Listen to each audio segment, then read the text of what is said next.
Alright, so I want to continue with some of these Sonicflood stories in celebration of the 25-year anniversary of that first album. Still can't believe it, that Pink album came out 1999, February. It's been 25 years. I look exactly the same. I'm sure that you agree with that. Hey, before we were in Sonicflood, we were actually in a band called Zilch. And Zilch had an album actually before I was the lead singer. We were traveling the country as Zilch and doing all this cool music, but we weren't a worship band, so we were just kind of a pop band. Signed to Goatee Records. Shout out to Goatee, let's go. I remember God making this transition in our lives, and we started doing one worship song in the set. People would come running down to the altar. You know, it's Lord, I lift your name on high.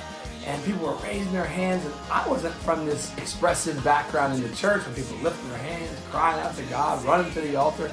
But it was amazing. We'd see people just, their lives being changed right before our eyes. We were just trying to be a rock band, you know, and people were getting saved and lifting up their hands to God and crying out. It was amazing. So during that time, we actually got invited to the Brownsville Revival Worship Conference, hosted by Lyndall Cooley. So we're like, okay, sure, you know. So we'd been doing this one worship song and thinking about doing a couple more worship songs or whatever. And so we went down to this revival there in Pensacola, Florida. And man, I'm telling you, God rocked us. I mean, that place, there was millions of people coming to Brownsville at that time from all over the world, and we were just one of many. But I remember we were in this worship session with Lyndall Cooley, and we were just lost in the presence of God. I want to say it was for 3 hours that we sang, danced, fell on our knees, lifted our hands. Once again, you know, I'm from a church background where I thought if you lifted your hand, you had a question, you know.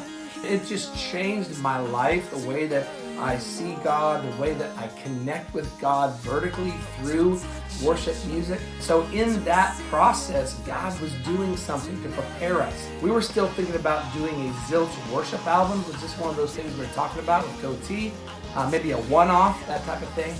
But man, this Brownsville revival that we went to, it just changed our lives.